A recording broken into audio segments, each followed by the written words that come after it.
Good afternoon. I am so glad to see you all here. I'm especially glad, I might say, that this year, for those of you that were here last year, the speaking order is going to be more or less as planned. Last year, by the time I got to speak, most of the things I had to say had been said even better by others.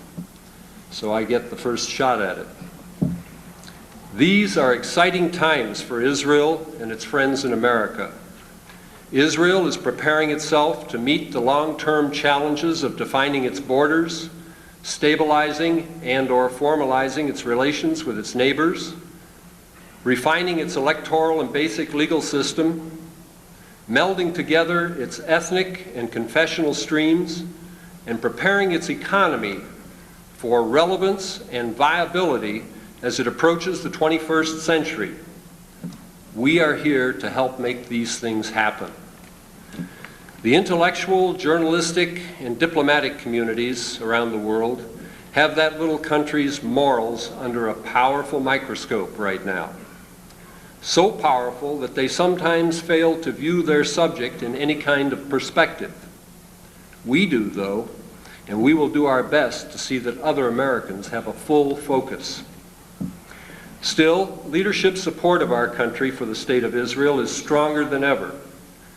Witness, for example, the most recent, almost unanimous consensus between our Congress and our presidential administration in opposing the PLO attempt to achieve statehood by insinuating itself into membership in the World Health Organization. AIPAC will continue to place the facts in front of our decision makers on a timely and credible basis. Since we were together last May, it's been quite a year for Israel and pro-Israel Americans. The Arab uprising in the administered territories, the Intifada, continues seemingly unabated. Sensational daily press coverage is no longer seen with the same regularity as it once was. But the American people have become impatient with the ongoing violence.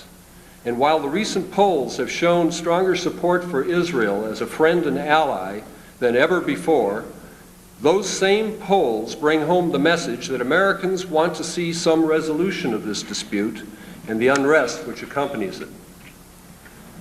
America's unease regarding the Intifada has brought Israel's enemies out of the woodwork to an unprecedented degree. This was seen quite clearly as a highly visible element of Campaign 88, when a highly visible element of Campaign 88 pandered to anti-Israel and liberation movement sentiments. At the same time, there's been a proliferation of anti-Israel and pro-Palestinian statehood resolutions in district and state party conventions. These resolutions are still being brought forward, and the friends of the strong U.S.-Israel relationship, assisted by AIPAC, have been there to meet and, in most cases, to defeat these attempts at local interference in the conduct of American foreign policy. Elizabeth Schreier and her political outreach staff have performed admirably at the point of action in these matters. And Liz, where are you? I'd like you to stand up and have the people look at you and recognize you.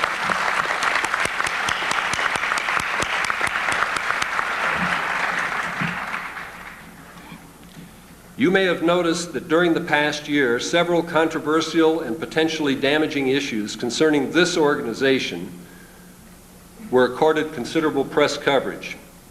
It would be disingenuous of me to try to convince you that these matters were and are of no consequence. Dealing with each of them as they arose employed a substantial amount of AIPAC staff and lay leadership time and effort. The good news is that I have to report to you today is that each of these matters has either been resolved satisfactorily or is well in hand. We now find ourselves in the best internal condition that I have ever seen and prepared and preparing further to meet the challenges that lay in front of us along the road toward a stronger America and a stronger Israel resulting from the ties between those two celebrated democracies. In the middle of 1988, Saudi Arabia announced a major arms purchase from Great Britain. In connection with that announcement, a full-court press propaganda attack was launched on the pro-Israel lobby in America, with the name of our organization being mentioned most often. The fact is that when carefully analyzed, this sale, which by the way has not been formalized as of this date, will have little impact on the American arms manufacturing industry. Clear and concise information regarding the effects of the proposed transaction was developed by our foreign policy issues staff under the direction of Steve Rosen, and has been distributed to the key parties in Washington as well as to our most active members. Now, looking forward, the matters of arms sales to countries not at peace with Israel has become a much more complex because of the reciprocal defense relationship that has developed between our country and Israel in recent times. AIPAC will be responding to these changes in the bilateral relationship where appropriate as new arms sales appear, and viewing each of those arms sales individually.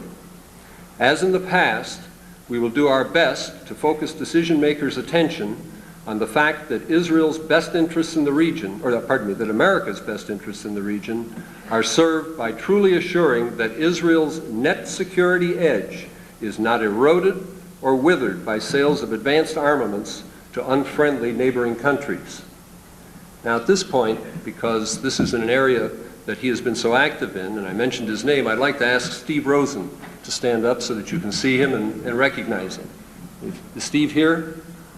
Well, he didn't follow the discipline, but he is has done and doing an outstanding job.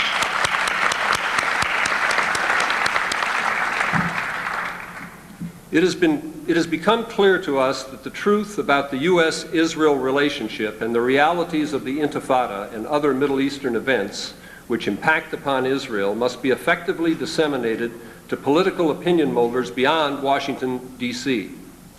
AIPAC's staff and officers spent several months carefully assessing the informational needs and the appropriate format for our participation. To prepare for the new challenges and opportunities, a considerable restructuring and enhancement of AIPAC's staff was the first requirement. The essentials of these changes have been effected, and a state and local political mobilization department is operational. You may have already seen it in action in your hometown, as have the pro-Israel community and the body politic in the state of Vermont. Just a few weeks ago, a meeting was organized to discuss, educate, and motivate in regard to the issues relating to Israel amongst political leaders and pro-Israel personalities in that small but important state. Just visualize this. Over 200 pro-Israel people from 42 different Vermont communities attended. They were joined by the governor, the lieutenant governor, one of the senators, and several members of the staff of the other senator, as well as the single congressman at large who represents Vermont in Washington, and a number of other state and local elected officials. The quantity of information exchanged, the discovery by all parties concerned of the depth of the reservoir of interest and support for Israel and its positions was just spectacular.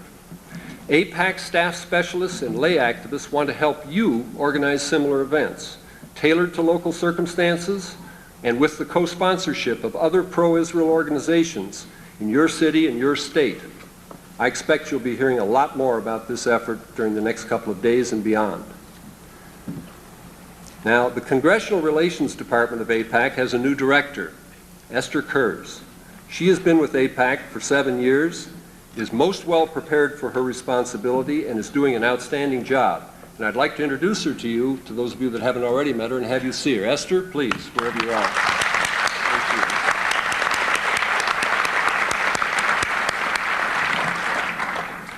Changes have been made likewise in the Foreign Policy Issues Department, and it also is a much more effective organization today under the overall leadership of Howard Kohr. Foreign Policy Issues is doing an outstanding job of communicating with the administration. Where's Howard, so that you can all meet him? There he is.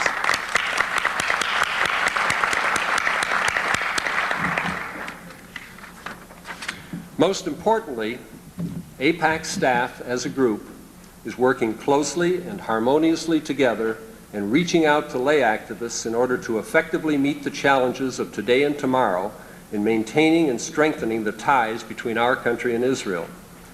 Each of the 6 members of Tom Dine's senior staff is an outstanding performer. Some have already been mentioned.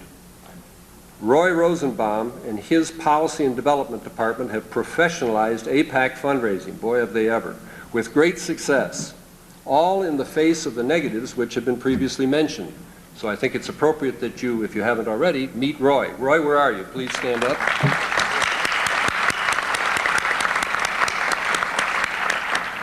And last but not least, Paul Rovinsky, AIPAC's Chief Financial Officer, who has done an outstanding and excellent job of managing the administration, finances, and administration services of AIPAC, or information services of AIPAC. They are today, I can say, in the best shape ever.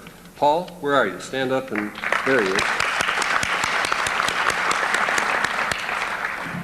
So, where do we go from here?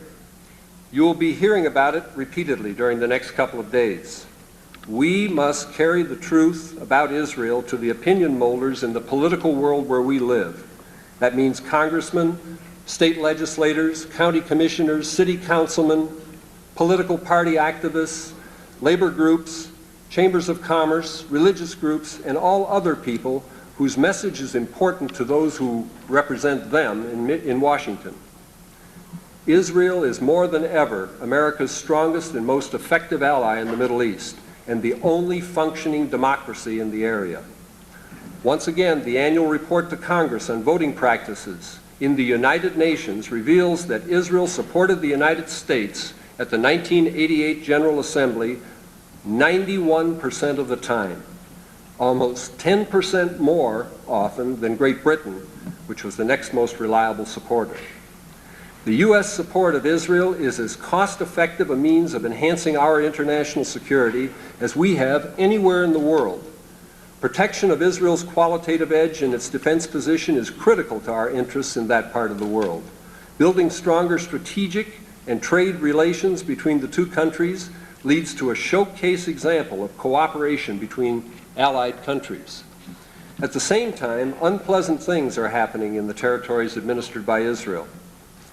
The Intifada, according to its secret spokesman on the ground and according to its self-appointed offshore leaders, the PLO, is a war against Israel whose goal is making Israel's presence in those territories so untenable through domestic violence and international pressure that Israel will simply capitulate and remove itself.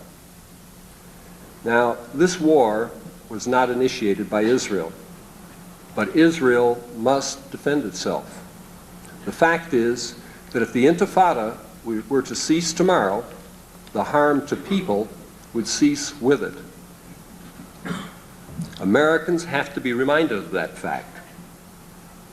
In a very recent speech celebrating the State of Israel's 41st anniversary, Senator Howard Metzenbaum of Ohio included among his remarks the following, quote, "Israel has also contributed more to the intellectual, economic, and cultural welfare of mankind during its short 41 years than many, if not most other longer-lived nations.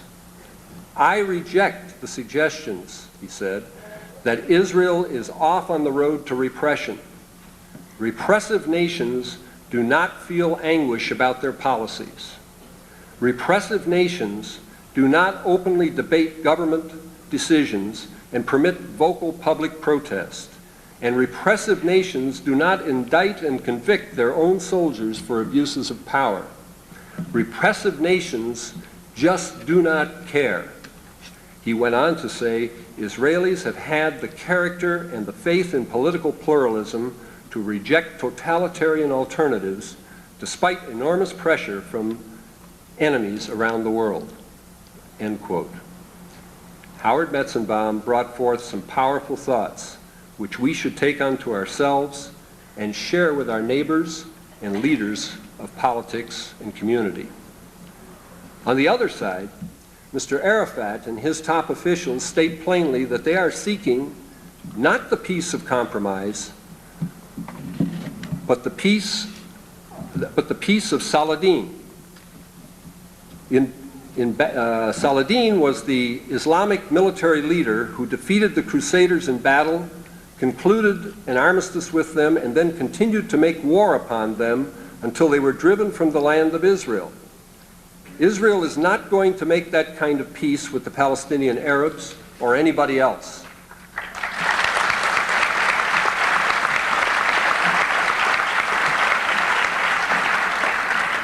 Prime Minister Shamir came to America last month with a 4-point initiative, one major purpose of which is to promote democracy through free elections, not the kind of rule by terror that pervades the Middle East and which is the hallmark of the PLO.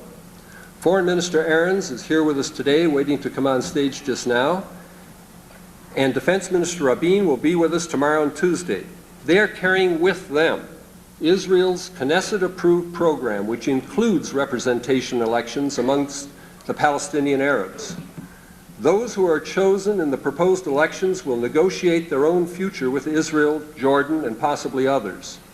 That is the way people's political futures are determined in America and in Israel. There is no more correct path than this for the Palestinian Arabs, who have been used as a pawn to prevent peace by their Arab brethren for the last 41, or if you will, 70 years. The Palestinian Arab people who live in Samaria, Judea, and Gaza, the so-called administered territories, should take very seriously the fact that this proposal is at long last a bipartisan consensus of the Israeli body politic. This is an opportunity the likes of which have not been seen before, and which holds the promise of real gain in return for all the pain that they have suffered since December 9th, 1987. The rhetoric of self-serving Arab politicians and the intimidation of frenetic professional terrorists should not be allowed to block this first big step along the road towards something that the Palestinian Arab people have never, ever enjoyed, but have come to covet.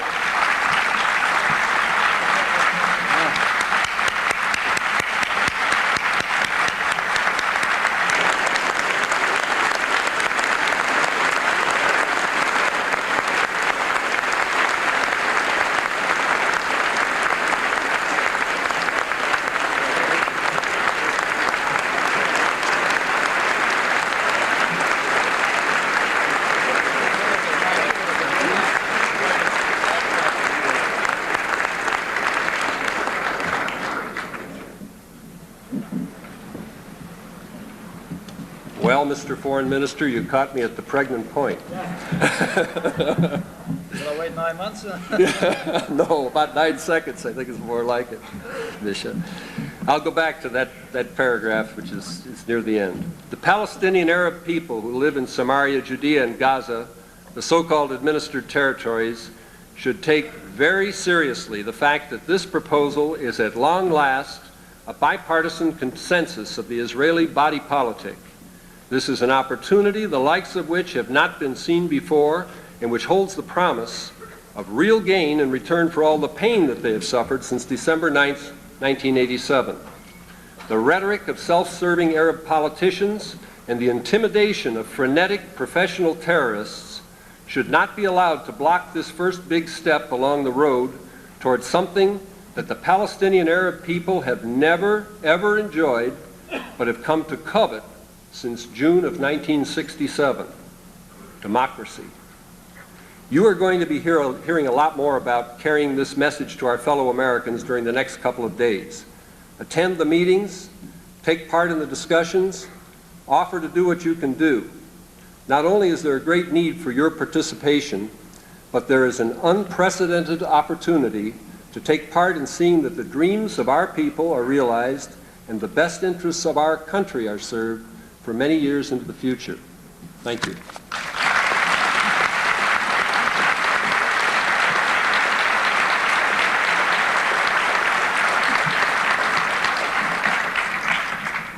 Thank you.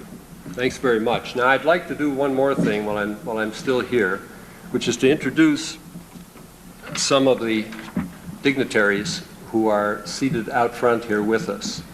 First of all, our ambassador, and I'm not sure I have the diplomatic protocol exactly right for this, but our ambassador to Israel, the American ambassador to Israel, Bill Brown, please.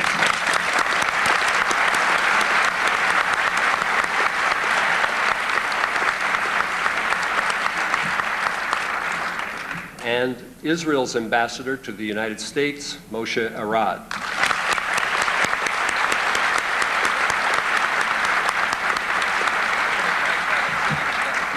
And isn't it nice how they're sitting right together?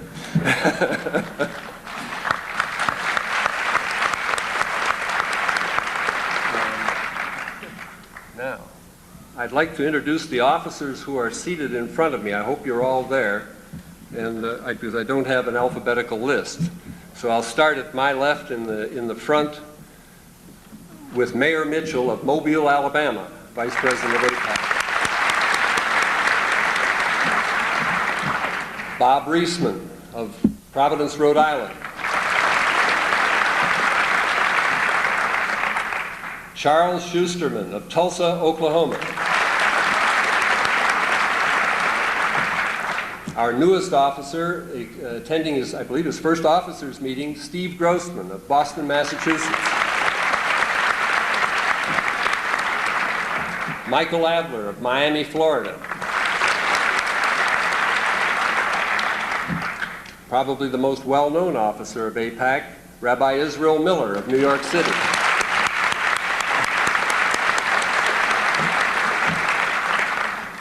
Going back to the next row, David Steiner of New Jersey.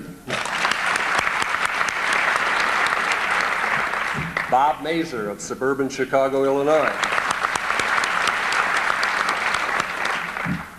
Sandy Eisenstadt of New York City. Shale Pozes of Tucson, Arizona. Harvey Friedman of Miami, Florida. Barney Gottstein of Anchorage, Alaska.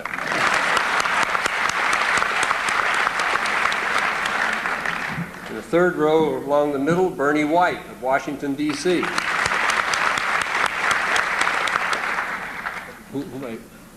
Pardon? And oh, you're waving me off. And last in the alphabet too, I think, Harriet Zimmerman of Atlanta, Georgia. Pardon? Where's Mort? Oh, and back here in the fourth row, Mort Friedman of Sacramento, California.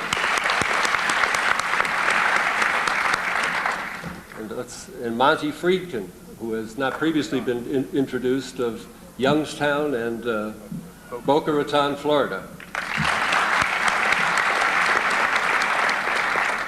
And I think Bob Asher, the chairman of the board of AIPAC, is somebody that's well known to all of us.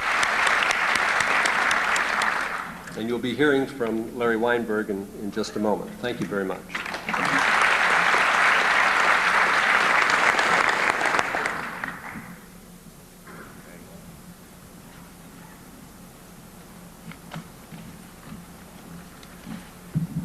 Okay, and I'm Larry Weinberg from Los Angeles, California.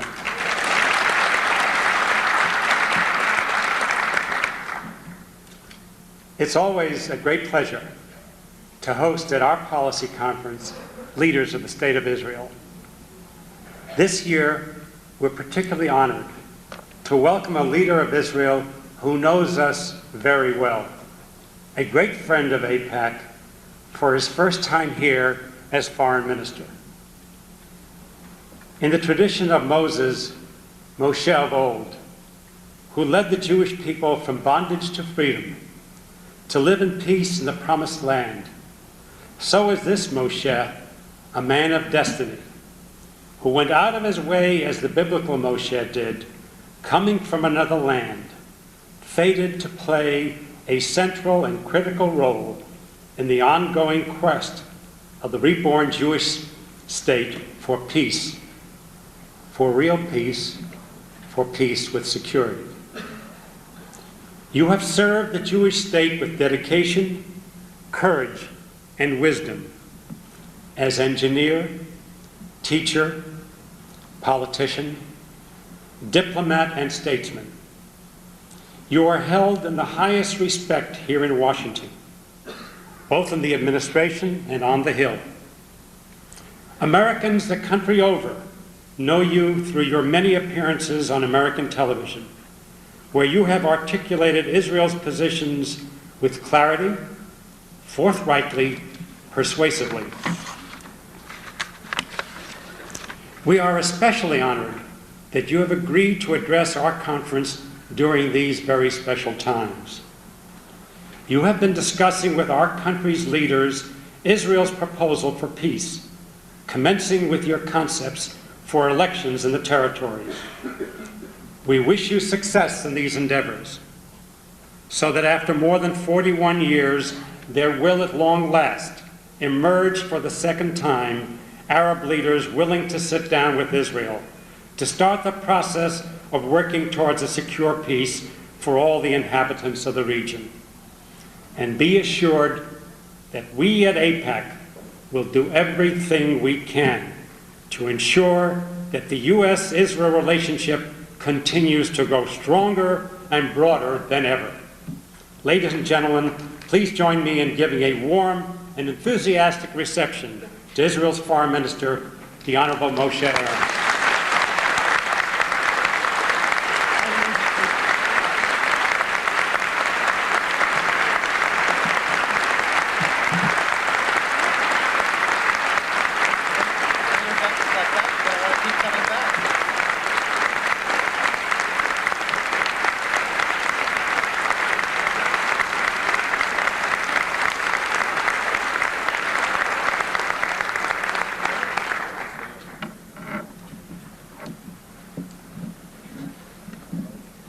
As an Israeli politician, I could use this kind of reception back home.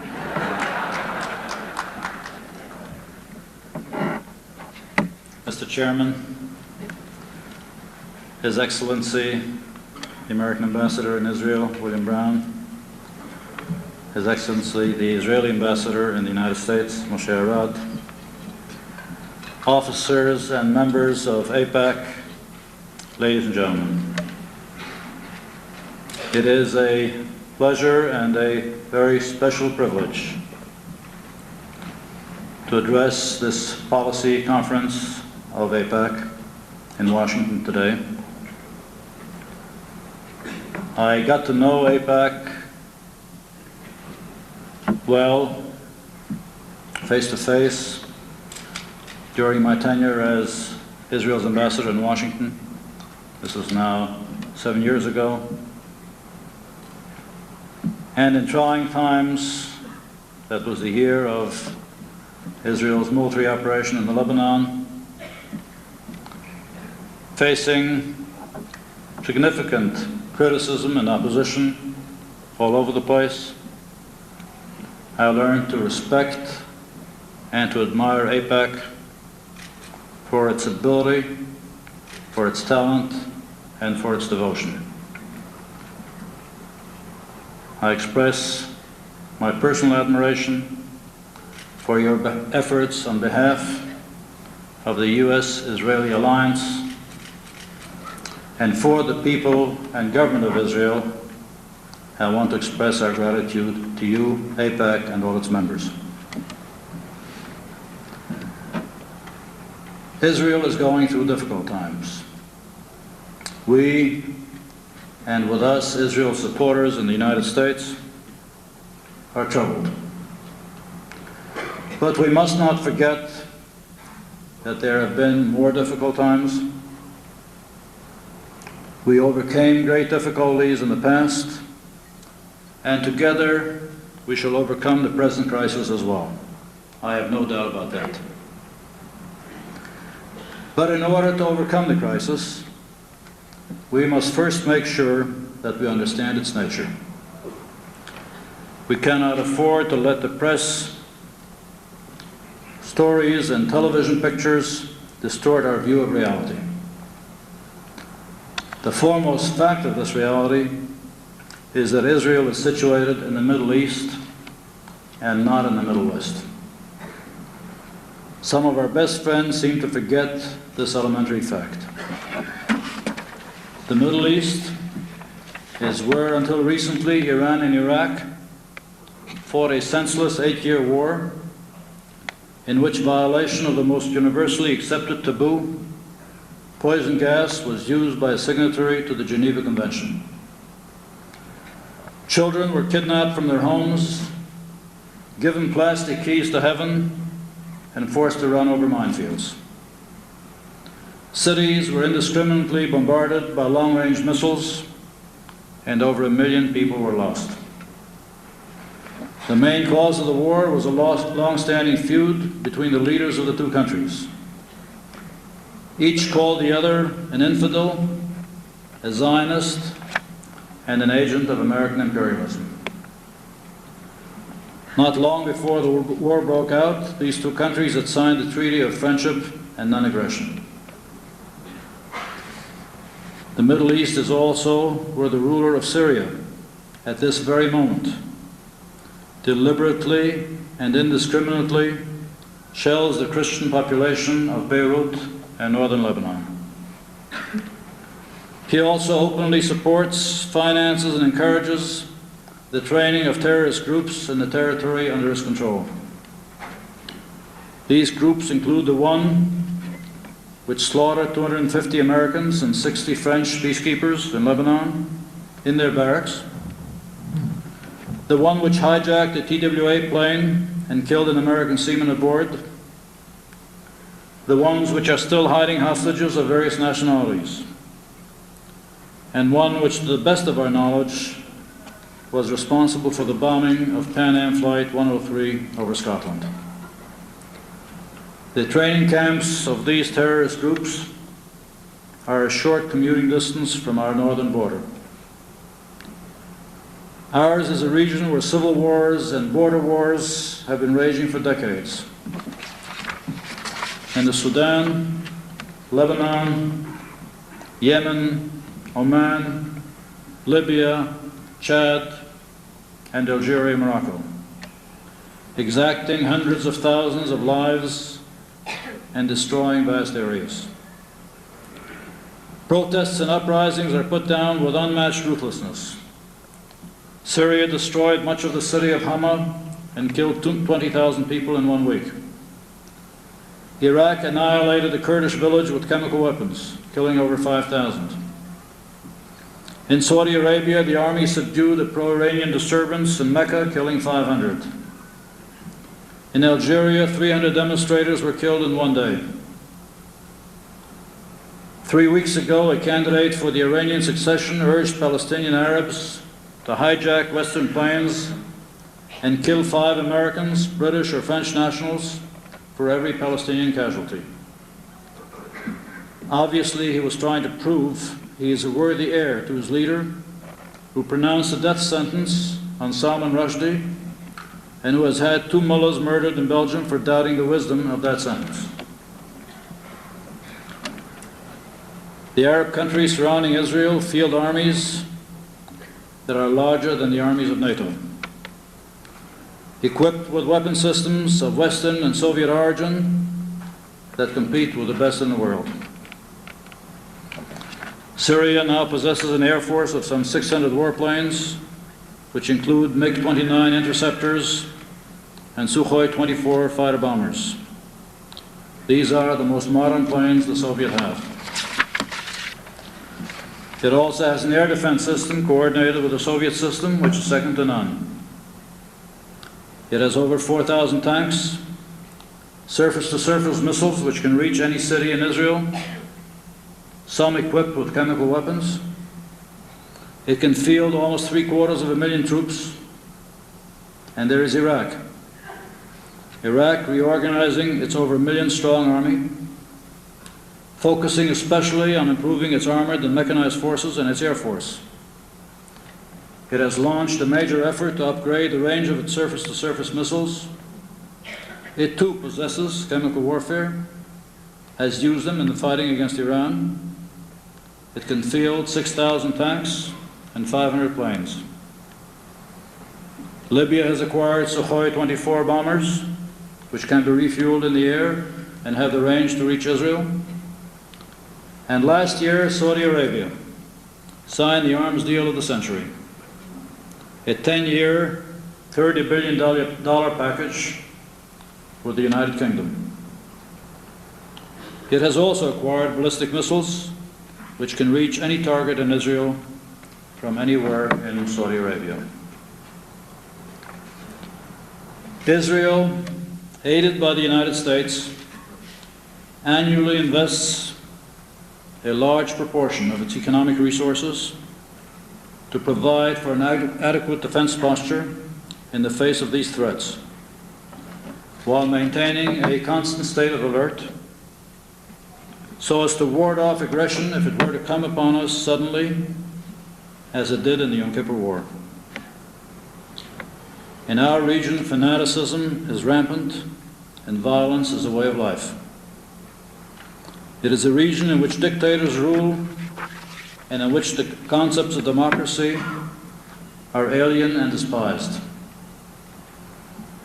It is perhaps the only region in the world which could beget the PLO. The PLO is not a liberation organization, nor is it just another terrorist group.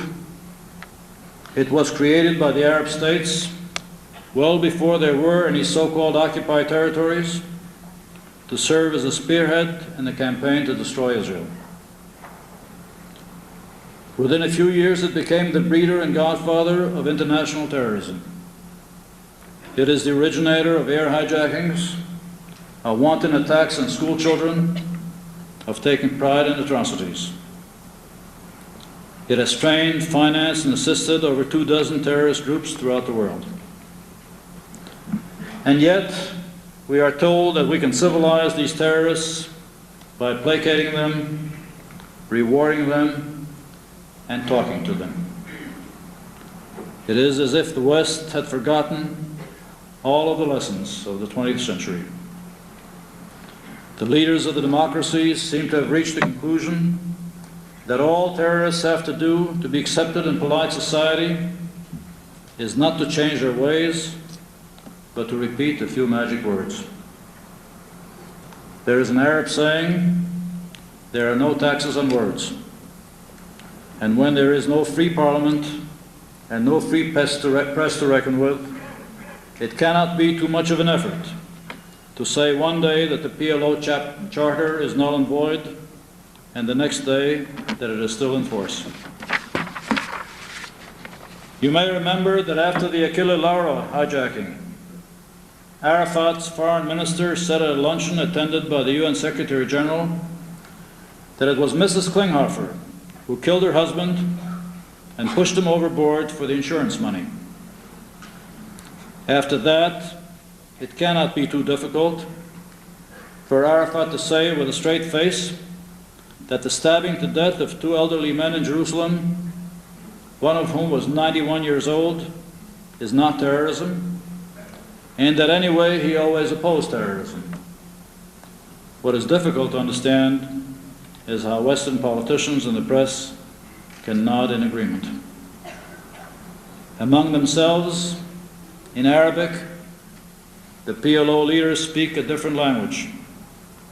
There they say what they mean, and they clearly and repeatedly say that accepting a Palestinian state side by side with Israel is part of the plan of the phased destruction of the State of Israel, formulated in Cairo in 1974.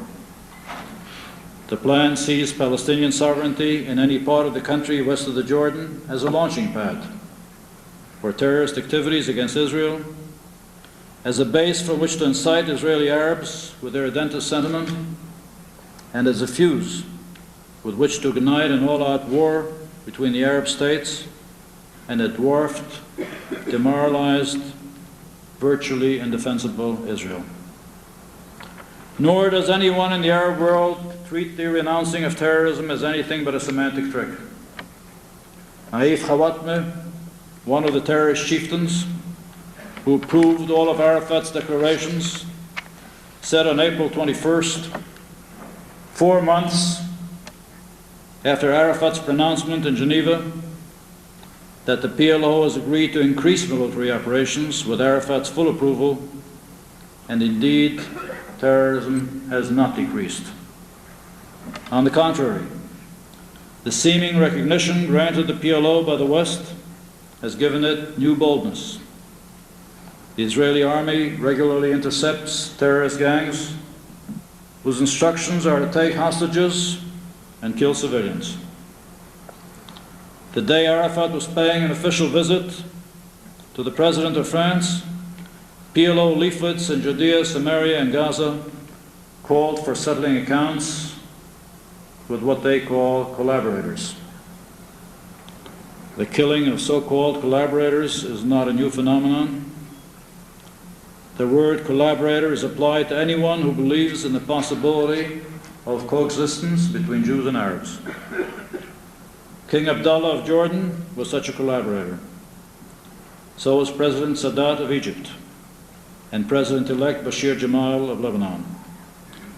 And so were thousands of Arabs, big and small, from heads of state to an anti-Arafat cartoonist who was murdered in the London street, to a mother of 4 in Nablus who was recently gang raped and beaten to a pulp. Arafat himself said, "Whoever thinks of stopping the Intifada before it achieves its goals, I will give him 10 bullets in the chest." Of all the major recorded violent incidents in 1988, 1/3 were committed by Arabs against Arabs. And since January of this year, these past 4 months, almost 3/4 of the victims of violent acts by Arabs in Judea, Samaria, and Gaza are Arabs. Hardly a day goes by without Arabs being killed by Arabs. Anyone who is suspected of not being an enthusiastic follower of the PLO lives in fear of his life. Israel, an island of democracy in the Middle East, surrounded by hostile Arab neighbors, has suffered greatly from aggression and terror in the 41 years of its existence.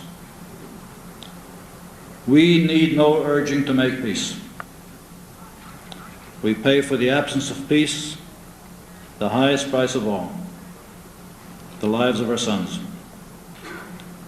But in the Middle East, peacemaking is a painfully slow process. Some of the Arab countries have no desire to make peace with Israel. Their rulers need peace like a hole in the head. Like dictators in other countries and at other times, they thrive on hostility and on belligerency. 10 years ago, Israel signed a peace treaty with Egypt. It took 30 years and 5 wars before Egypt decided that the negotiating table was to be preferred to the battlefield. Israel paid a tremendous price for that treaty, a price unprecedented in the annals of conflict resolution between nations. Many in Israel thought the price excessive, but the agreement once signed has been carried out by us to the letter. We believed, we hoped, that after the Israeli-Egyptian peace treaty was signed, all other Arab countries would quickly join the peace process. It hasn't happened. The agreement signed subsequently with Lebanon in May of 1983, an agreement that would have brought about the complete evacuation of southern Lebanon by the Israel Defense Forces, was torpedoed by Syrian threats against Amin Jamal, the president of Lebanon at the time. Since the Syrians had ordered the assassination of his brother, the president-elect Bashir Jamal, the threat was taken seriously, and the treaty was never ratified. Other Arab countries, especially Jordan, got the message too. Hostility to Israel is a safer course to pursue than peace with Israel. The Camp David Accords and the Israeli-Egyptian Treaty of Peace dealt not only with the Israeli-Egyptian bilateral relationship. They specifically addressed the status of Judea, Samaria, and Gaza, and the Palestinian population in these areas. The conclusion reached by Menachem Begin and Anwar Sadat was that the gaps in aspirations and anxieties were so large as to make impossible an immediate agreement on the permanent resolution of the issues in question. They agreed that negotiations should first be held on an interim arrangement based on self-rule for the Palestinian population, and that only after such an intervening period, when aspiration and perception gaps had narrowed, would negotiations for a permanent settlement commence. Unfortunately, Egypt, after pocketing the Sinai, was not prepared to continue negotiations with Israel on the implementation of the interim settlement. Jordan refused to join the negotiations, and no further progress was made in advancing peace in the area.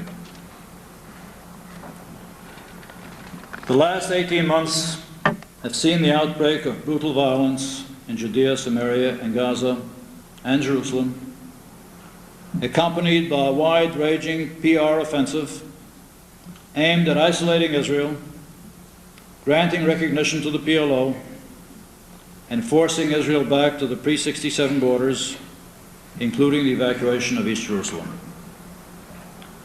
To Israel's enemies, this would only be a way station towards the ultimate objective of destroying Israel. Others hope that such a truncated, indefensible Israel would allay Arab anxieties, appease their ambitions, and bring peace to the area. We will not submit to this offensive.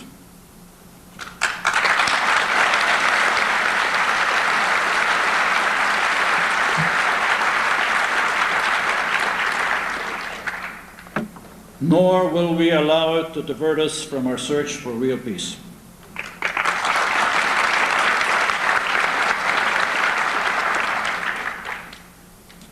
We in Israel have always believed that the totalitarianism, fanaticism, and brutality that characterizes most of the Arab countries will give way in time to democracy, to tolerance, to an abhorrence from violence. We hope that Israel can serve as a catalyst to bring about this change in the Arab world, a change that would bring peace, good neighborliness, and prosperity for all in the Middle East. It has been Israel's policy throughout the years to leave no stone unturned in the search for peace.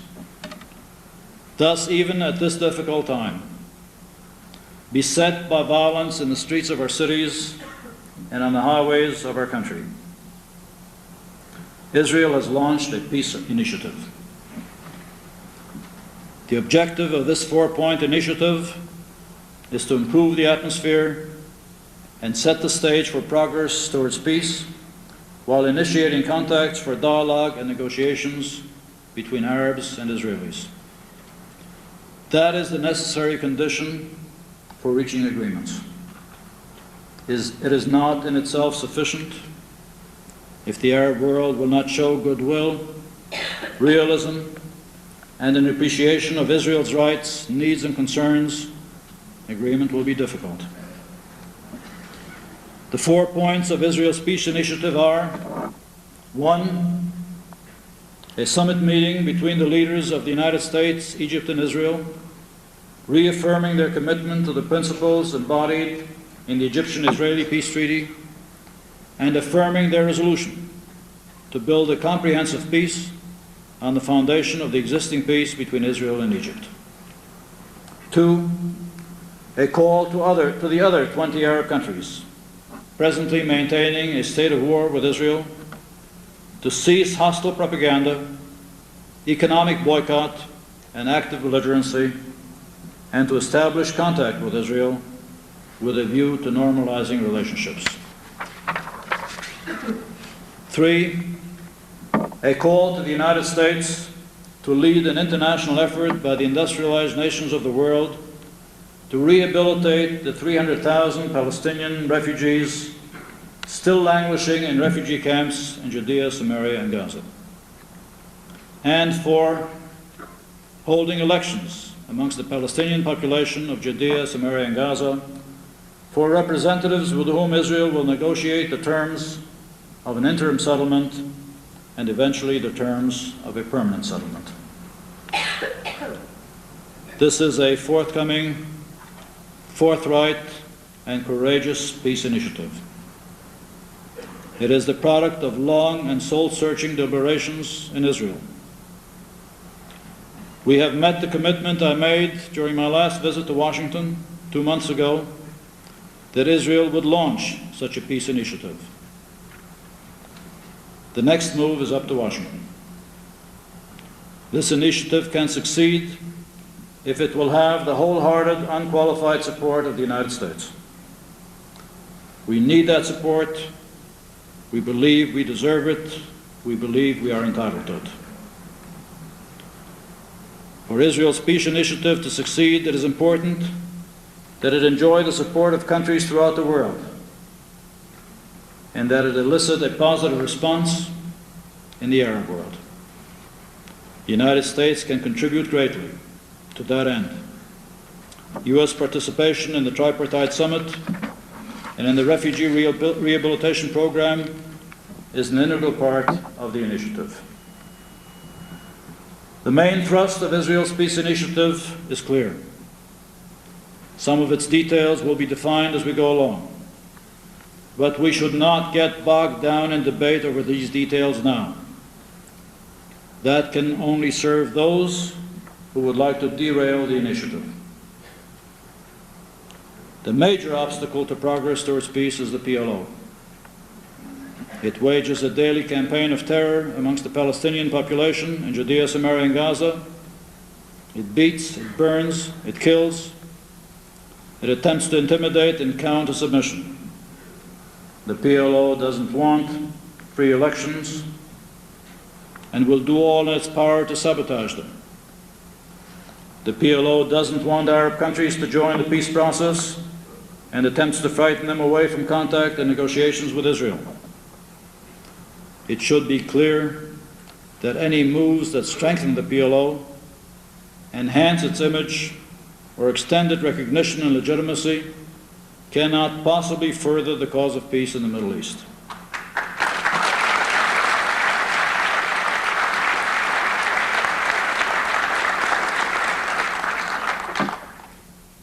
The Israeli Peace Initiative was conceived at a time when terror and violence threaten Israel. It has taken courage and foresight to present it at this time. It is living proof of Israel's desire for peace and of Prime Minister Yitzhak Shamir's leadership and his ability to forge a wide national consensus around Israel's search for peace. There is no other road to peace.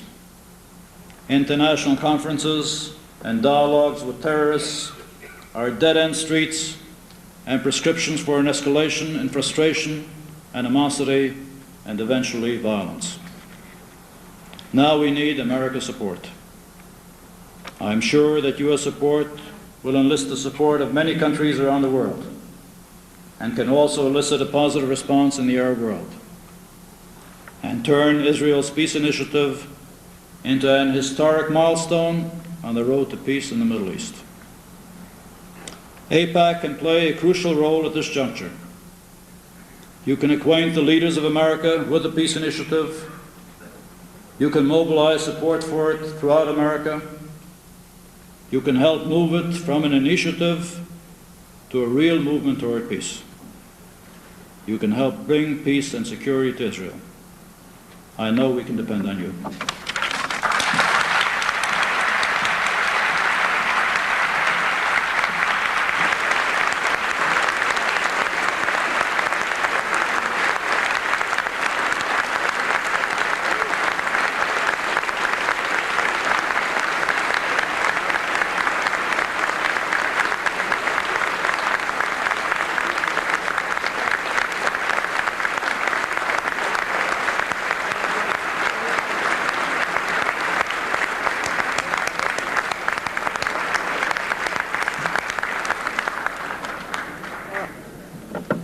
Thank you, Moshe Arens. I think you've galvanized this very well. I shouldn't go on without letting you know that sitting here Sitting here at the front table with us is also the Foreign Minister's lovely wife, Muriel Arens.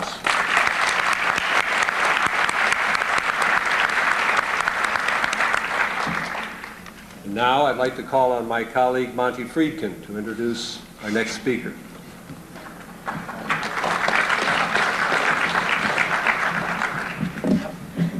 Good afternoon.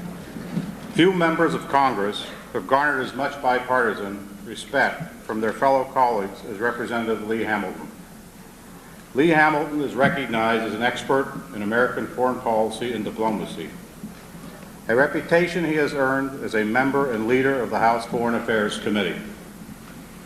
His chairmanship of Europe and the Middle East Subcommittee has brought praise from all sides. As chairman of the subcommittee, Lee Hamilton is a key player in determining the direction of U.S.-Israeli relations. His subcommittee helps set the agenda for the united foreign policy in the Middle East, including setting the authorization levels for the foreign aid to Israel, Egypt, and other nations in the region. Under his leadership, the Subcommittee on Europe and the Middle East has begun the foreign aid process for fiscal year 1990 by approving $3 billion in all grant aid to Israel and numerous other pro-Israel provisions.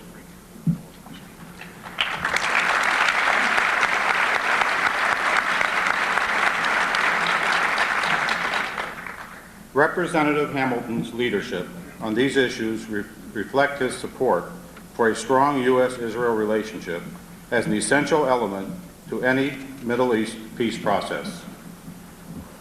Another example of the high regard in which Representative Hamilton is held by his colleagues can be seen in the fact that in 1987, Lee Hamilton was selected to serve as the chairman of the Special House Select Committee, which investigated the Iran-Contra affair. In response to that scandal, he successfully introduced key legislation to prohibit the export of military equipment without notice and justification to the countries placed on the terrorist list by the Secretary of State, which currently include Iran, Syria, Libya, and South Yemen.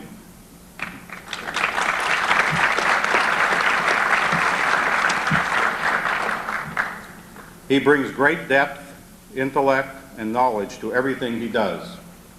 We are honored to have Chairman Lee Hamilton of Indiana with us today. Good, how are you? Good to see you.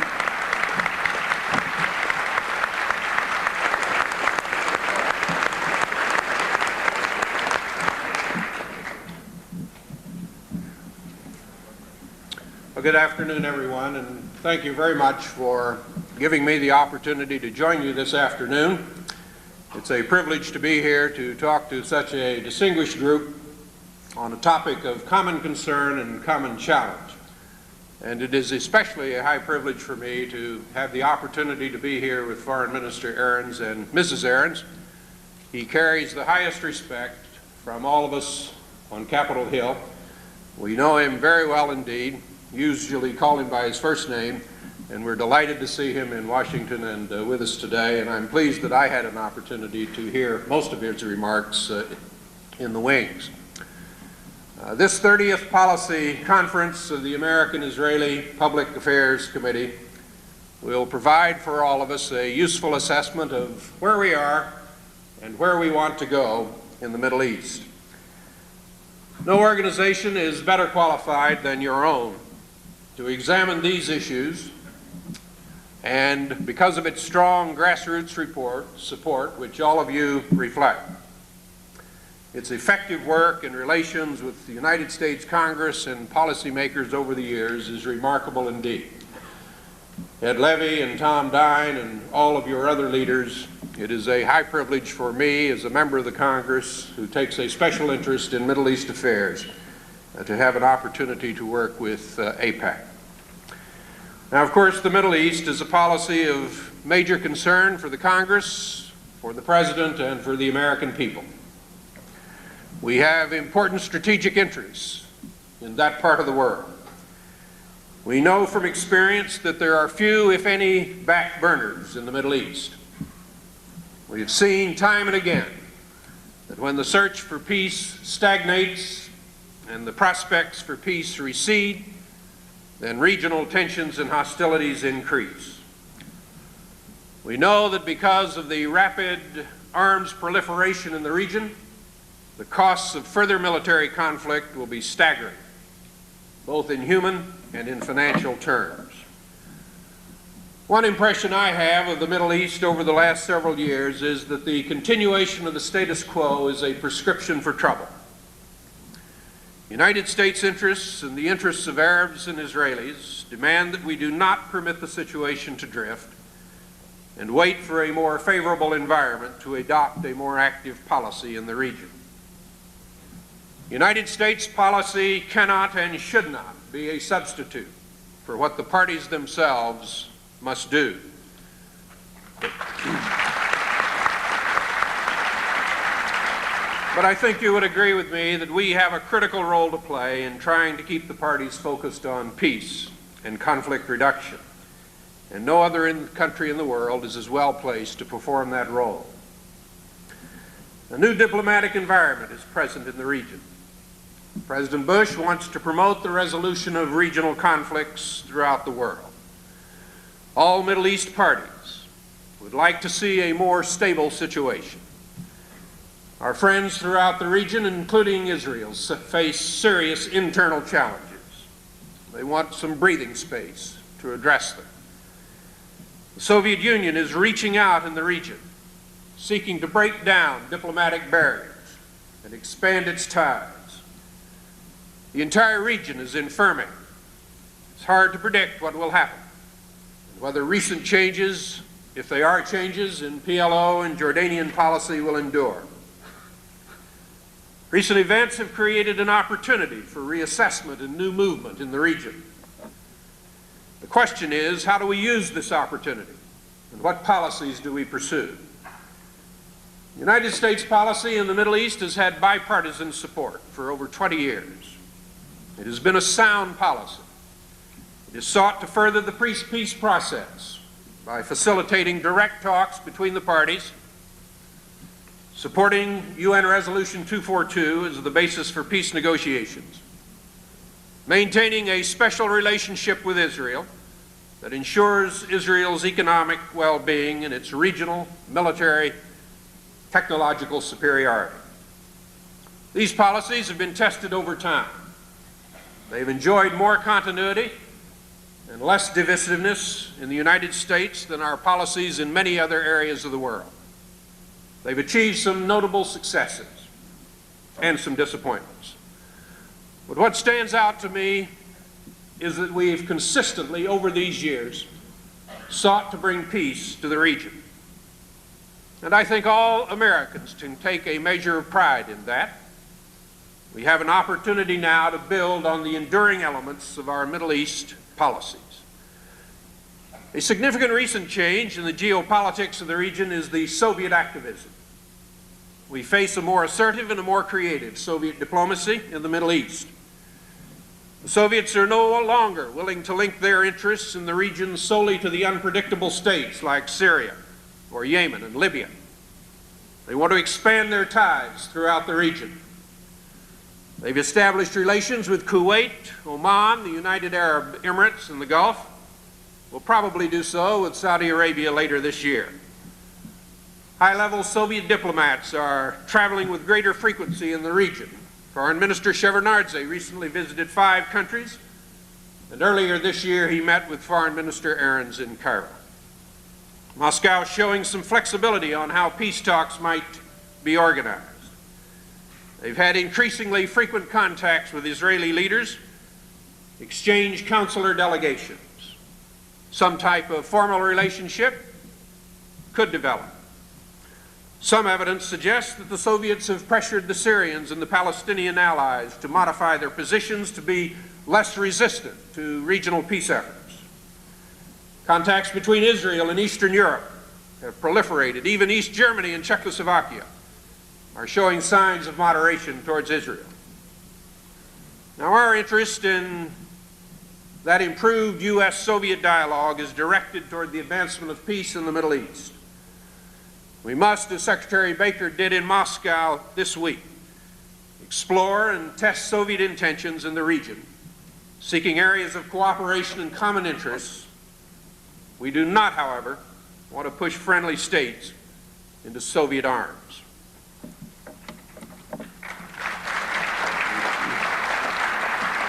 Now, let me cover several issues with you. First, the search for peace. My understanding of U.S. policy today is that we want to begin the peace process with small steps to build confidence between Israelis and Palestinians and improve the atmosphere between the communities in Israel and in the West Bank and Gaza. Such steps or interim arrangements are not an end in themselves. While the conditions of final settlement simply do not now exist, the parties need to be thinking about its shape in conflict.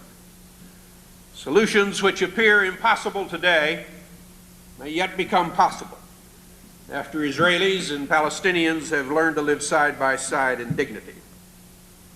An important step to focus on this year is to try to organize local elections in the West Bank and Gaza that would be acceptable both to Israel and the Palestinians.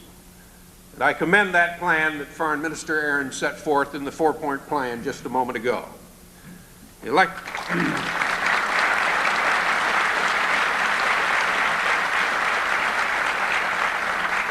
Elections in the West Bank and Gaza in a free campaign environment would help to reduce tensions, focus the energies of local Palestinians on political change, identify local officials to serve as a bridge between Israel and the PLO in the intermediate period, will give local Palestinians a greater voice in and responsibility for the running of West Bank and Gaza towns, and create a new political dynamic in the region. Some Israeli leaders will call this post-election period autonomy. Palestinians and other Israelis will call it a transition. In any case, it's going to last a number of years, and it should be agreed at the outset that this period would be followed by final settlement. Elections were last held in the West Bank 13 years ago, in 1976. At that time, the PLO first opposed and later supported them. Today, the PLO must be encouraged to view elections not as a trick to extend Israeli control or an end to the uprising, but as an opportunity to begin to give Palestinians greater control over their own destiny. Prime Minister Shamir supports elections. Palestinian and Arab leaders have not rejected them, at least under certain conditions. And the diplomatic task for the United States over the next several months is to try to work out procedures and modalities for elections that are acceptable to both Israel and the Palestinians. That will not be easy, but it should be the primary focus of our diplomacy. These elections are an important step in the search for peace. They are by no means a panacea. They will not solve the difficult problems associated with a final settlement, but they can provide an opportunity for confidence building over time. Elections can proceed without commitments by the parties to give up their stated positions on the ultimate disposition of the territories. The challenge of 1989 is to end the cycle of confrontation in the West Bank and Gaza that we see and read about daily. Local elections that are acceptable can help break that cycle. My sense is that local elections are an achievable objective. The modalities for elections can be worked out and creative solutions can be found to address the sensitive issues that exist in considering them. Linking local elections to a broader peace process and the role of Palestinians outside the West Bank and Gaza will be more difficult to resolve. Our greatest advantage in achieving these elections is that the status quo satisfies no one. Now let me talk for a few minutes about a very difficult matter, the Palestinian challenge. In December of 1988, Secretary Shultz started a substantive dialogue with the Palestinian Liberation Organization. That development ended a 14-year period in which the United States did not have substantive talks with the PLO because the PLO refused to accept UN Resolution 242-338, thereby recognizing Israel's right to exist and renouncing terrorism. PLO Chairman Arafat's statement in Geneva on December 14th reversed these PLO positions, at least to the satisfaction of the administration, and opened the way for dialogue.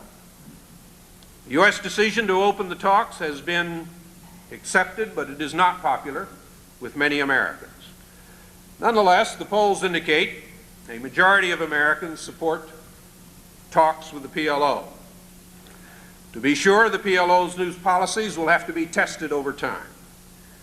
Anytime Israel is attacked from Lebanon, Foreign Minister Arens made a number of references to that, a debate over the PLO's role is sure to follow.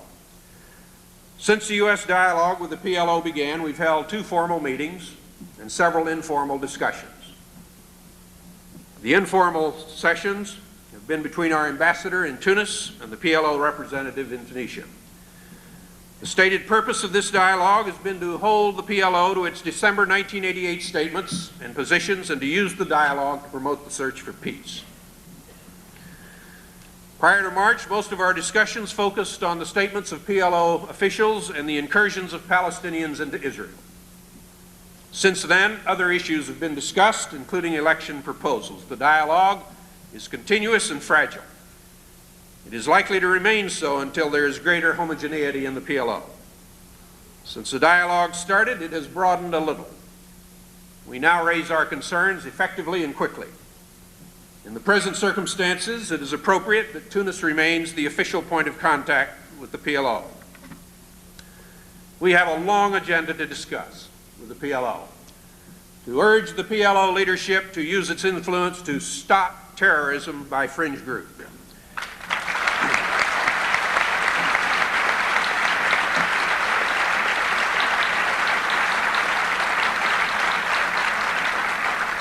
That is a fundamental misconception, often spoken by our Arab friends. America can and wants to be helpful, but it will not force Israel. In the end, it is the Israelis who must be persuaded that they can live in peace with the Palestinians. We need to stress several general themes. First, the PLO will need to take measures to improve its awful image if it expects a broader and closer dialogue with the United States in the future. Second, the PLO must understand that military attacks against Israel threaten the U.S.-PLO dialogue, discourage the Israelis from entering into talks with the PLO, either directly or indirectly, and the PLO should focus on improving the life of the Palestinians in the West Bank and Gaza. I do not know whether the PLO is prepared to undertake these steps, but the United States must continue to push the PLO in these directions. Palestinians cannot be expected to forego their uprising without at least a general commitment to the future, but if they do not cut back and eliminate violence, the Israelis will not take the risks for peace, and Washington will not force them to do so.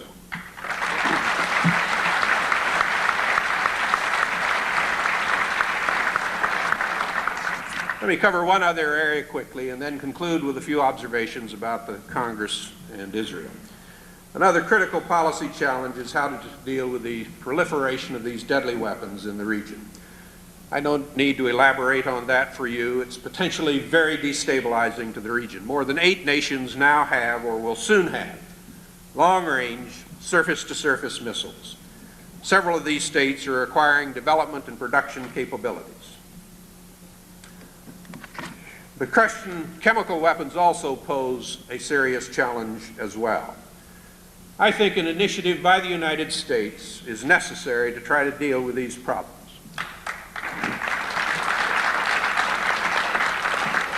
We must try to develop, and I know it's not easy, an international consensus on the urgent need to curb these weapons. We must work with European, South American, and Asian suppliers to control proliferation by restricting sales of weapon components and chemical agents. And we have to work toward an international, on-site, unannounced inspection regime. We do not have the luxury of waiting several months to start an initiative. This problem will grow worse over time. The Soviets appear equally concerned about the destabilizing aspects of weapons proliferation and may be ready to support some international controls. We should fully explore that possibility. Now, of course, a great challenge for us is to help our friends in the region. At the top of the list is the United States-Israeli relationship. Our message to Israel and how we convey it is crucial.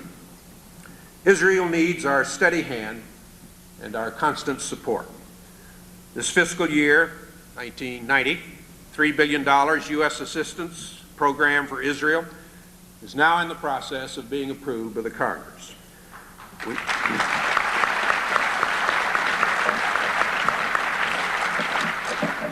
We provide this assistance because it is in our national interest to do so.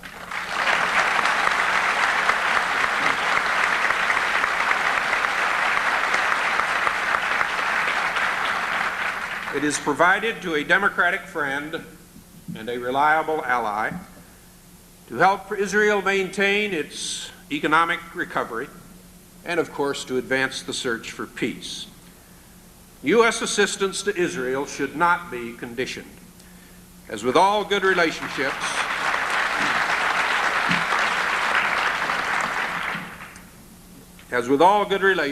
disagreements will occur from time to time. Policy differences have been worked out in the past, and we will work them out in the future. Israel is divided today over many issues concerning the solution in West Bank and Gaza. The inadequacy of present policies is apparent, and the Israeli public is frustrated with the failure to reduce tensions in the West Bank and Gaza. In Israel today, there's good and there's bad economic news. The good news is that Israel's debt is at its lowest level since 1982, and Israel's foreign exchange reserves have hit a new high of $5.5 billion. The troubling news is that Israel is experiencing a serious economic slowdown. The over 8% unemployment rate is the highest since 1966, and the West Bank and Gaza violence has hurt the Israeli economy. Our relationship with Israel, our military relationship, is strong today. We're cooperating, we're sharing intelligence, we're holding joint exercises, we're collaborating on SDI research, we're conducting U.S. training in Israel, we're pre-positioning some U.S. equipment in Israel. These and other areas of defense cooperation and coordination should be maintained and expanded. We should facilitate contacts, of course, between the Israelis and the Arabs to help reinvigorate the Israeli-Egyptian relationship. We need to continue to work to make more permanent our partnership with Israel and try to isolate and insulate the U.S.-Israeli relationship from changes here and abroad. A stronger diplomatic and political basis for our relations is essential to ensure strategic partnership and a sense of common purpose. To build such a foundation would help Israel and would build greater confidence in our relationship and provide a steady framework for dealing with our mutual concerns. Now let me conclude with a few comments about the Congress and Israel. Support for Israel remains strong in the Congress, which is now in the process of improving that important foreign assistance program. Congress remains committed to helping Israel address its economic problems and to meet its military needs. Congress appreciates the tough choices Israel confronts, how to deal with the PLO, how to find reliable Palestinian interlocutors, how to deal with the occupied territories in an effective and humane way, how to uphold democratic principles while confronting daily demonstrations and violence and terrorism, how to respond to the Jewish settlers in the West Bank and their determination to take law and order in their own hands on occasion, regardless of the views of the government. We know there aren't any easy answers to these dilemmas. We want to be sympathetic and understanding. But there's also considerable unease in the Congress regarding several of Israel's responses to developments in the West Bank and Gaza. Things are not getting better for Israel in the territories. Israel has not developed an effective response. Collective punishment has not been working, and it is not easy to understand the utility of some of the policies. But friends stand by friends, and certainly the Congress will continue to be a friend of Israel.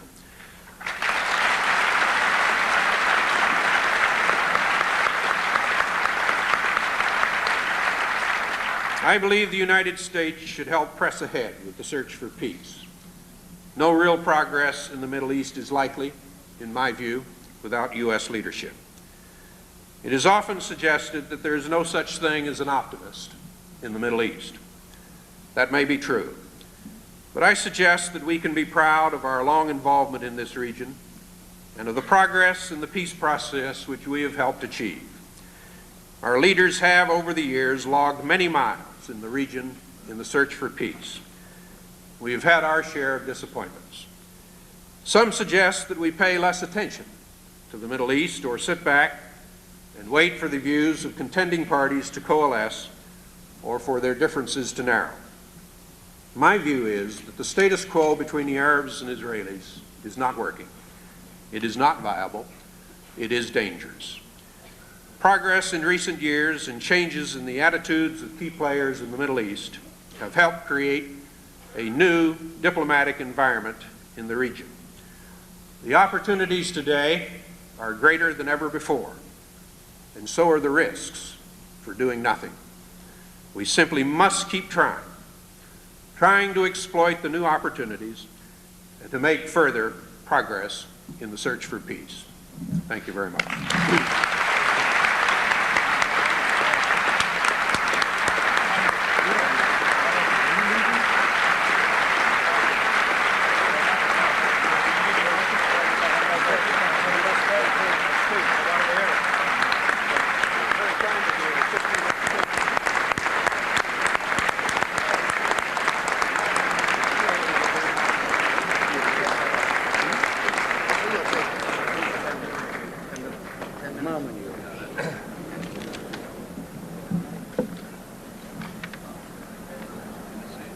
Thank you, Lee Hamilton.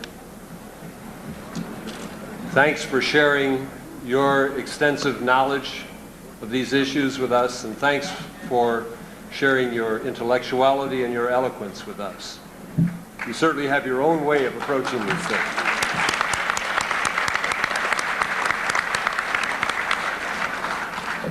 Now, the congressman will take just a few questions. We have just a bit of time. And you can write your questions on a piece of paper, hold the piece of paper up, and there are APAC staff people standing in these two aisles near microphones who will pick your question up. Esther Kurz over here and Ralph Nurenberger over there. So if you have a question, come forward. While you're doing that, I'll make a couple of short announcements. Please listen to these announcements carefully. For those who are going to the Capitol Club dinner, buses people will board buses for the Capitol Club dinner at 4:45 p.m. It's now 3:45. Don't be late. It's at the 24th Street entrance, the 24th Street entrance. Board buses at the 24th Street entrance prior to 4:45. Second announcement, and this is very important for Tuesday. Lobbying appointments have been scheduled with your senators and representatives on Tuesday morning. Please remember to pick up your lobbying appointment card at the legislative desk before 4 p.m. on Monday. If you do not pick up your card by that time, your appointment will be canceled. You wouldn't want to arrive there and find that your appointment was canceled. Your senators and representatives are expecting you. It's very important that you keep your appointments and arrive on time. Buses will be provided to take you to and from Capitol Hill. Now, last but most important, the session with Secretary of State James Baker will take place tomorrow, Monday, at 12:30. It will be a sealed session. This means that at 12:30 sharp, 12:30 sharp. Once the secretary has entered the ballroom, the doors will be closed and no one will be permitted to enter until after he leaves the ballroom. So you'll miss that session if you're not inside and seated by that time. If you should happen to arrive late and cannot get in, there will be a video monitor set up in the Maryland room, which is just across the hallway this way, for you to view and listen to his address. Please be prompt so that you won't miss this historic event. Now I see some questions. Esther, do you want to start off? There are several questions here on one topic, which is how can we change the negative media attitude towards Israel?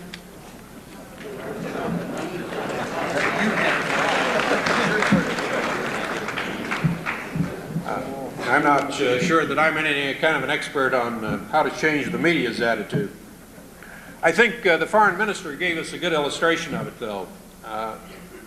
My sense of the negative coverage is that there wasn't anything positive in its place, and when the Prime Minister Shamir came forward with the election plan, and Foreign Minister Arens emphasized it in the concluding paragraphs of his speech, I think that's what you have to do. You're not going to win the PR battle with the television showing the uprising activities each day, but you can win it if you emphasize the search for peace, and that's what we have to do. The important thing now is to try to shift the focus, not only of the media, but of the diplomats and of the world, from the questions of confrontation to the questions of what can you do to improve the situation in a constructive way, and the election proposal does that. Well, I have a number of questions with regard to the election proposal that we're currently in. One questioner asks how we can expect the elections to be fair when the PLO will continue to use intimidation to prevent them from being fair. Another questioner asks how can we expect the elections to produce results other than a PLO victory, and would this in turn lead to any solution? And a third follows up by saying, even if there are elections, even if there are discussions, what good would it do if Syria will not participate in discussions and negotiations? Well, look, nobody has any magic answers here about elections. You have to set yourself on the course, try to negotiate out the modalities of them, not proceed until both sides have indicated that those elections are going to be conducted in a way that is satisfactory to each side, and that negotiation will not be easy. It's worth noting that the PLO began after Prime Minister Shamir put forward the election proposal with a flat rejection. If you read the article in the Washington Post today by one of their spokesmen, I don't know, I think it's probably not correct to characterize that as an official response, but it's an important response. You see that they now accept the idea of elections with a number of conditions to it. Now, I don't want to make too much of that, but that is some kind of progress, and you just have to keep chipping away at it and moving forward. With regard to the third question on Syria, I certainly recognize that Syria will be among the most difficult of the countries to deal with. They are anti-Arafat, they're anti-PLO, they're pro-support of some of the worst elements of the Palestinian Liberation Organization. The only thing I can suggest there with regard to Syria is that you try to keep the dialogue open, you not foreclose it. Syria is, in the end, going to have a role to play. They are a power in the region, but no one knows exactly, of course, how to deal with them at this point in time. But I think the election modalities can be negotiated for the territories without a Syrian veto. Several questions about the U.S.-PLO dialogue and whether it should continue. One question is, if the U.S. continues its dialogue with the PLO despite repeated PLO violations of the commitments made in Geneva, especially regarding terrorism, then isn't the United States making a mistake in rewarding the PLO for words which it has not backed up with in deeds?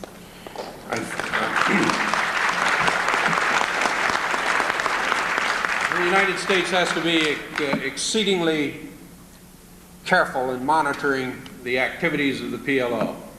And just because we have started the negotiations with the PLO does not mean those discussions are going to continue.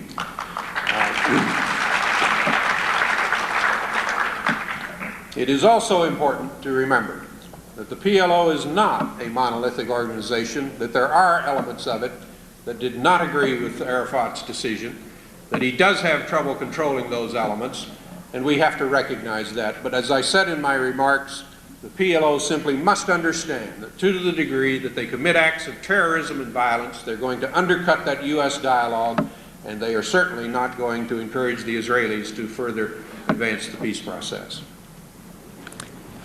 Here's a question that deals with your efforts to restructure the foreign aid bill and wants to know how those efforts are coming. What is the likelihood that there will be continued earmarking for countries in the Middle East, and what effect all of this will have on U.S. policy in the region? I can answer that question much better at the end of this coming week, because we're going into our final negotiations with respect to the foreign aid bill in the week ahead. And as Tom reminds me, that may very well be why you're here. The aid for Israel, probably the aid for Egypt as well, certainly will be continued to be earmarked.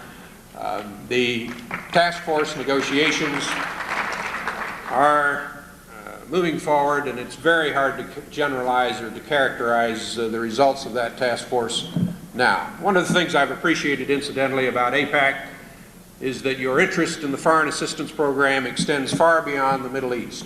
And many of you have talked to me about that.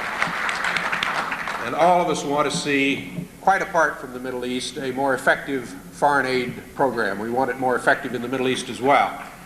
And it's important, it seems to me, that we restructure that foreign aid assistance program, because in my view at least, it's not working as well as it ought to work, and we're not getting as much bang for the buck as we should get.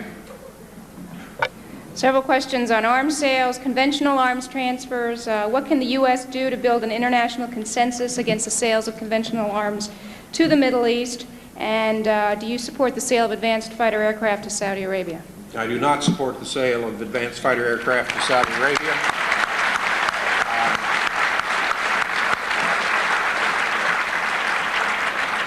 Building a consensus is no different in international fora than it is in the United States Congress. It just takes an enormous amount of contact and diplomacy worldwide. My point here simply is that I don't think we're enough into this problem yet of arms proliferation and certainly of the more exotic weapons. And I want to see the United States launch a very vigorous effort in international fora of all kinds, all over the world, indicating that we must put a stop to these weapons, getting their support to the extent that we can, and that's not as easy to achieve as you might think. Building that consensus, only when you have that consensus can you then move in to developing the necessary international regimes to stop it. We will not be 100% successful, but we might be 80 or 90% successful, and it's certainly worth the try. We must do it. One more question. Your program. It's another question related to aid, and this is: how can we get our allies, including West Europe and Japan, to help in the Middle East, in particular in dealing with the refugee problem of the Palestinians in the West Bank and Gaza, and in essence establish a form of Marshall Plan so that all the countries in the regions will improve their lifestyles? I certainly like the question, and I like the premise of the question, and I like the suggestion that is now being made more and more that more than just the United States must participate in the development of the region. I think that too should be part of the U.S. plan, if you would, for the Middle East. Enormous need is present. I was running over with some of my colleagues just a day or two ago the problems in Lebanon, for example, just overwhelmingly difficult. They can only be solved if a major international effort is put together. And we all know that the United States is not quite the dominant player that it once was in this area. We are still a major player. We're still the most important player in aid. But we do not have the financial resources we once did. Japan is now the largest donor of foreign aid in the world, and we must get their involvement in these difficult problems in the Middle East. That could be a key part of moving the peace process forward in the Middle East. Thank you very much. Have a good meeting. Thank you for being so gracious with your time, ladies.